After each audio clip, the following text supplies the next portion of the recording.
Good morning and welcome to one more live session with Neetu's Academy. And we are nearing the weekend, so hope your practice sessions are going well. And today being a Thursday, we are going to go forward with our writing life, IELTS writing life. Okay, so we have been following that from quite some weeks with writing module, right? The past sessions we have mainly discussed about the task 2 of writing, right, which is common for both general and academic candidates. Today what we are going to start with is, today we are going to take we are going to actually start, we are going to embark upon something which is new. I mean, new means something which we have not been done in the past weeks. We are starting with general and academic task 1, okay, which is different for general and academic candidates, as the name suggests. Okay, so we are going to first go through an introduction of what is the IELTS task 1. On your screen you can see some notes which are displayed. We will just discuss those are the points which we are going to speak today in this 30-40 minutes, right? First thing, what is an IELTS task 1, right? Now mainly IELTS writing module is divided into two tasks, task 1 and task 2, right, which is total time for that is 60 minutes. Now this task 2 is common for both the academic and general. If you're going for an academic or if you're going for a general test, it is both the same. It is the same for both the candidates, wherein task 1 differs. Task 1 for academic is report writing, and for general students it goes to a letter writing. Now what is a report? Letter, it is quite obvious from the name that it should be a letter written, but then what kind of letter, right? So let's see what is the difference between the general and academic writing. Only task 1 is different for IELTS. Like I told, essay writing is the same for both the IELTS academic and general. Now for task 1 for academic, that is the report writing, the word limit and the time given for both these tasks are the same. There's no change in that. You're writing a report in 150 words. You're writing a letter of also 150 words. The time given for the task 1 is 20 minutes for report, and for it comes to general, it's a letter also 20 minutes. That remains the same, right? The what you're writing, the summary or the letter, that changes, right? Report writing is also known as summary writing. Okay. Now coming to some of the, apart from the 150 minutes and apart from the 20 minutes, what are some of 20 minutes which given for the task, what are some other things which you have to take care of? Like I told, you have to write at least 150 words, which is mandatory. Okay, you cannot go beyond that, right? This is compulsory. If you write less than 150, now it can be by mistake also, if it's 49 or 148, you are unlikely to get a band which is more than task band 5, because if you're writing it below 150, then that means you are not aligning with the task achievement, right, which says that you have to write your letter or your report completely and correctly, right? So you have not fulfilled that rubric, that's why you will not go beyond, for that particular rubric you will not go beyond task band 5, right? You have 20 minutes to plan and to write your essay or your letter. Essay means a summary essay or your letter. You should use a very formal style of writing. Whenever you're writing a report or a letter, nothing is your opinion, nothing is subjective, everything is objective. It is a formal style of writing. You have been given something, a question has been presented in front of you. You have to just write about it. Okay. Task 1 contributes half as many marks to a score of task 2. Yes. Now when it comes to IELTS writing, you're writing total, the complete module, 60-minute module. There are 4 rubrics for each of the tasks, right? Now whatever band you're getting for task 1, right, that is calculated only once. The band you're getting for task 2 is calculated twice. So your writing band is task 1 plus task 2 plus task 2 by 3. So when you take the average of these bands, task 2 is calculated twice and task 1 is once. That doesn't mean you should ignore this task, because if it goes incomplete, it will affect your final band, definitely, right? So that is something which you have to take care of. It is only half of the task 2. That means it is 1 by 3. Essay is 2 by 3. Okay. Now, assessment and the marking criteria, that means the rubrics, the band descriptors on which you are being assessed, right? Your writing is being assessed or judged on the basis of these band descriptors, right? 4 criteria similar to essay. The only thing that changes is your task achievement, which becomes a task response in an essay. So task achievement, that is a TA, is an appropriate response to the task. That means whatever question has been asked to you, have you followed a proper format, right? Have you answered it correctly? And have you answered it completely, right? You should not go off track. Whatever is a topic given to you, you have to write within that topic only. That is your task achievement, right? Coherence and cohesion, which is the same in your essay also, the ability to present a well-structured essay. That means it can be a report which you are presenting in a very well-structured manner, that is in a proper flow. When it comes to a letter, you have some bullet points. So according to the bullet points, you have to present your letter. Lexical resources is nothing but your vocabulary. The words which you use, appropriate words. The word should be appropriate and it should be without a spelling error. There shouldn't be any spelling mistake. The ability to use a range of appropriate vocabulary and use it correctly. That is what your lexical resources are. Grammar, range and accuracy, that is the ability to use your sentences, what kind of sentences you are using, right? And what kind of linkers you're providing when it comes to an essay.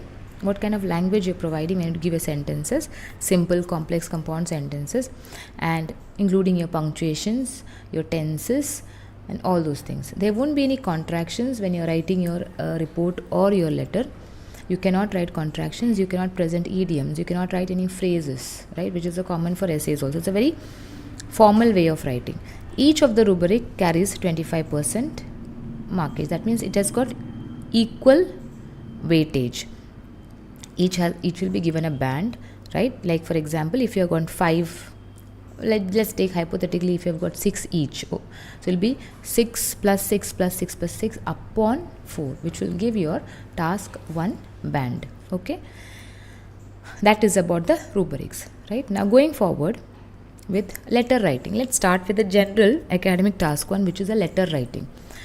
Now letter is of 2 forms. The letters which are given to you, it can be a situation. You are in a situation and you are writing a letter regarding that. It can be a letter of request, it can be a letter of complaint, which comes in a situation. So it is generally into 2 categories. Letters are either it's a formal letter or it's an informal letter.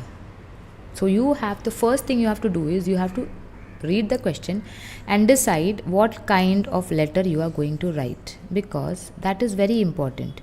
If by mistake you guess the letter wrong, I mean you think that being a formal letter, you say it's an informal, informal one or semi-formal one, and then you go for the other one, then it becomes a problem. So one of the most important tasks of IELTS letter writing is to decide the tone of your letter, which can be either a formal one or it can be an informal one, or you can say a semi-formal letter, right? A semi-formal letter, right?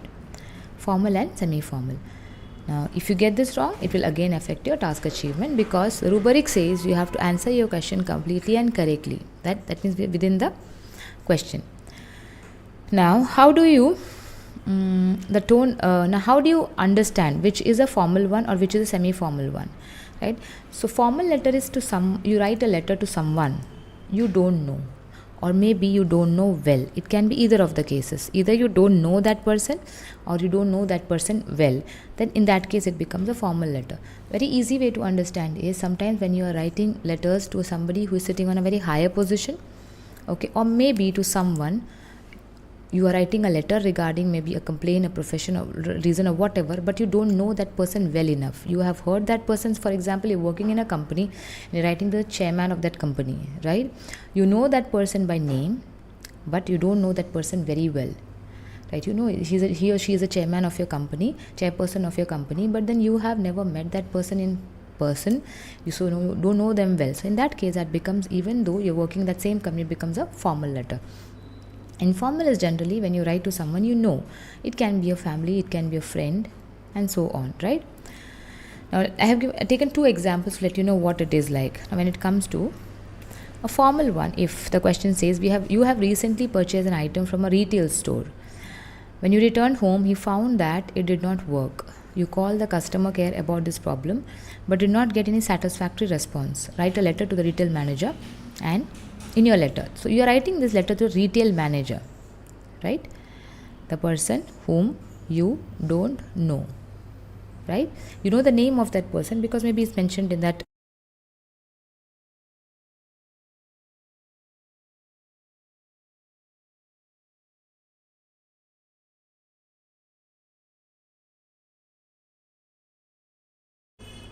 Okay, you don't know about the person, you don't know the person in real, so you have to, this becomes a formal letter, right? The like this, the bullet points will be there. You have to follow these bullet points. It says, say who you are, explain your situation, say what action you want from the jail store. So you're stuck in a situation and then you want to come out of it. So you are raising a complaint, maybe, or raising an issue, right? A concern. So that is a formal letter. Secondly, a friend is visiting a city that you are familiar with. Write a letter to this friend in your letter. So this clearly it is mentioned that you're writing the letter to the friend, letter to a friend. This becomes a informal letter, right? Describe to him or her a place worth visiting, suggest some eating options, suggest some transport options, right? This is the kind of letter. Now I'm just giving you an overview of what it is because the coming sessions we are going to discuss each in very detail. So I'm just giving an idea what IELTS task 1 is for general and academic. It's an overview. There's a 6-part structure for letter, right? Generally you follow a 6-part structure. In that, this bullet points which are given to you, it can be sometimes 3. It's most of the time it's 3, sometimes it becomes 4, most of the time it's 3. So whatever bullet points have been given to you, this and the question, right? Write a letter to your friend. Your friend is visiting a city that you're familiar with. So that is the introduction part. So first is a salutation, right? Whenever you are writing a letter, you have to greet that person, and that is a salutation. That will be there. There won't be any addresses, there won't be any subjects in your letter. There'll normally be like a subject line. No, nothing like that. You are not asked to mention any address in your letter, right? So that will be your salutation first part. Then you write a paragraph wherein you say the reason for writing the letter, which is given in your question. Okay, friend is visiting a city that you're familiar with. Write a letter friend and in a letter. So the reason, you can just write what is the reason you're writing the letter in your introduction paragraph, and then follow it with a bullet point. Each bullet point should be given 1 paragraph. Okay, that is what we suggest. So here 3 bullet points are there. You end it with 3 paragraphs, 1 introduction paragraph. Maybe you can join that introduction line along with your bullet point. Mainly the first bullet point get attached to the introduction, the reason you are writing, and then you attach it with the first bullet point. After that, you write your sign off. That is your closing line and your sign off. When it comes to a formal letter, you write yours faithfully, okay, or yours sincerely. That is for the formal letter, right? So that is your sign off, which is very essential. So that is the structure which you have to follow for all the letters, right? Now, you don't have any addresses written, right? That is, no addresses should be written when it comes to a letter, right? So this is some basic things about writing a letter, okay? Just an overview. Coming to the academic writing task 1 for academic writing task 1. This is a report writing. You say a report writing, or you can say it's a summary writing, right? Now, why do you call it a summary or a report? Because you will be presented a visual description or a graphic. Now, the graphics are divided into, maybe it can be a bar chart, line graph, it can be a table chart, it can be a pie chart, it can be a process diagram, it can be a map, or it can be a combination graph. So bar charts we are familiar with. We have done all in schools. We have followed in max. Bar chart is. Line graph also, to an extent we know what it is. Table chart is where a table is given with some information, comparative information, and you have to summarize that information, right? Pie chart, we all know what a pie chart is. A circle with some comparative information. Again, process diagram is, it may show how something works, how something is manufactured, how something is produced. So the process which is connecting those steps, that's a process diagram. Maps are generally, maybe it's like you'll be given a map of some place or some location, okay, and then comparative maps are given. Maybe you have to tell the changes which you can see in the map in your summary. Multiple graphs or combination graphs are wherein out of these, from starting from this till here, okay, they can combine any of the graphs. It can be either a bar and a table, a line and a bar, or a pie and a table, or line and a table. They will combine any of. Anyways, when it comes to a process diagram and map, sometimes they are itself multiple graphs. Process diagram, maybe they have given you two diagrams, okay, wherein there is a link that becomes in itself a multiple graph. Maps also, they will give you a map of some location some years back and with some changes now, and then they will summarize it with the differences. So that also becomes a multiple graph. Other than that, a bar, a line, table, or a pie which will be put into combination, that is called as also a multiple graph. Okay, what you are expected to do? You are expected to write a short report, 150 words. Short means minimum 150 words, right, about the main features, right? So maybe you are asked to summarize a data, the whole thing, the whole picture, the whole graph, you have to summarize into your own words in 150 words.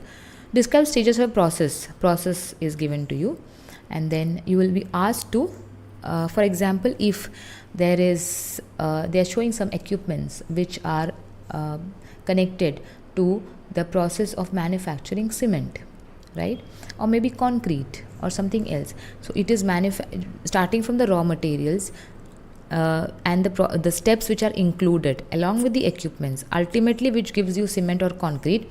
That is the process. So you have to describe the stages of that process, right? That is what they say. Explain how something works. That is also again a process diagram. Okay, maybe they have given you a particular machine or an equipment, maybe for example an escalator. Okay, so how that escalator works, what are the parts inside that. So that can be also you have to write in a summary. Describe an object or event. Now that is when it comes to a map. Maybe they have provided you with a location of something, and then they are asking you to summarize the information about the same. Okay, that are the types of report which you have to write, the graphs. Now there are mainly 5 steps when you write a good report. Okay, if you follow these steps, that means you are able to write a complete report in your 20 minutes time. Okay, now the rubrics for this are what I mentioned over here, right, in the beginning. The rubrics are almost the same which is given over here with some changes. The points remain the same on which you are being judged. Okay,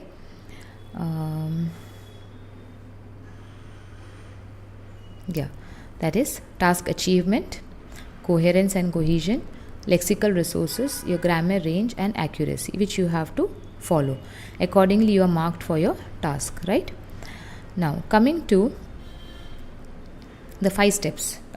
The 5 steps to writing a report for IELTS academic writing task 1. First is to analyze the question. You will be given, the question is divided into mainly 3 parts, right? You will be given a description of what you are going to see in the diagram, right? That means 3 parts. In that 3 parts, part 1 is a description of what you are going to see in the diagram, which is presented to you in the 3rd part. The 2nd part is the instructions for you, right? How you have to write the report. That is 150 words. Summarize the report in 150 words. Provide comparisons wherever it's relevant, and write the main features. Okay, that is the instruction. The 3rd part is your diagram, which can be any graph, right, which is presented to you. So this is how the question comes in front of you. You have to analyze the question very clearly, because you need to take some time. In the 20 minutes which is allocated to you, you need to put some time for your planning. It can be maybe 3 to 4 minutes, right, wherein you study the question, you study the graph very well, because the main thing in this graph is not looking at the graph and writing everything what is visible to you. You need to select the main features. Like they say, it's here.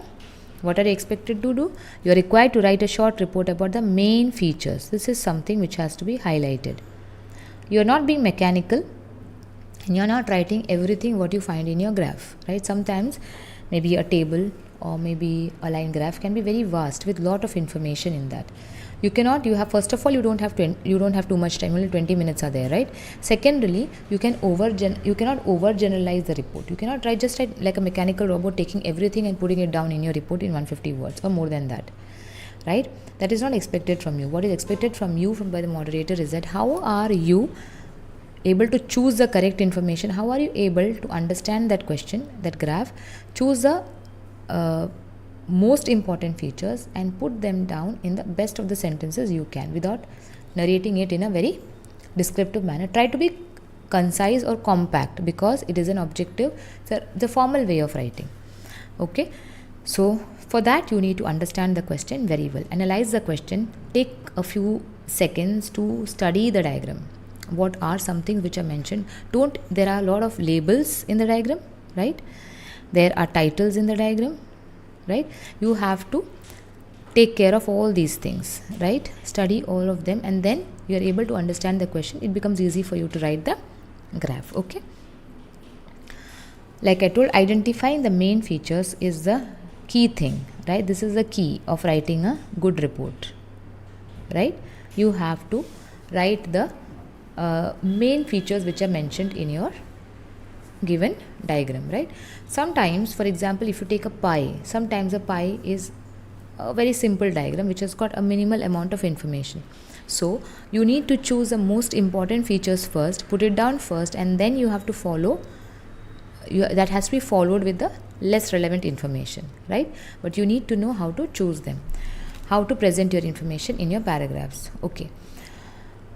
Then comes writing an introduction. Now, a report has a 4-part structure, that is a 4-para structure.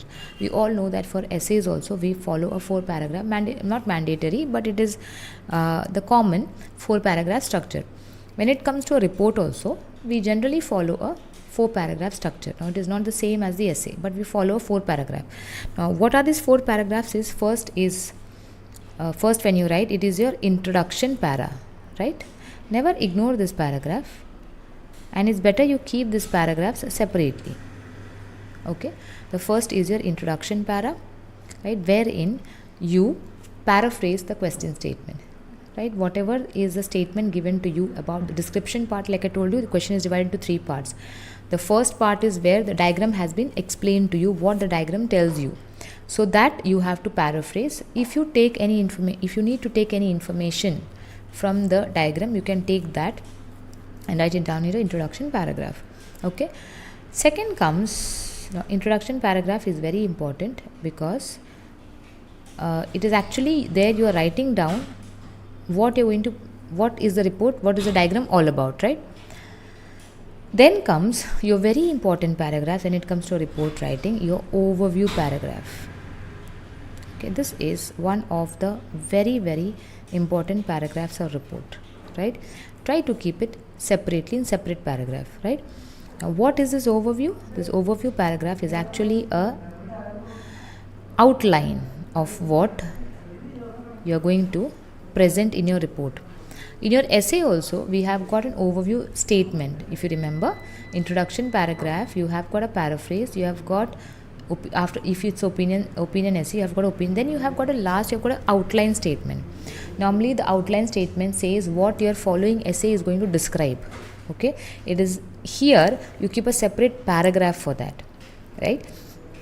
That paragraph is going to state any 2 main features, or maybe the whole graph should be summarized, the 2 main features, like mainly what does the graph consist of, that should be mentioned in your overview paragraph. So that is very important.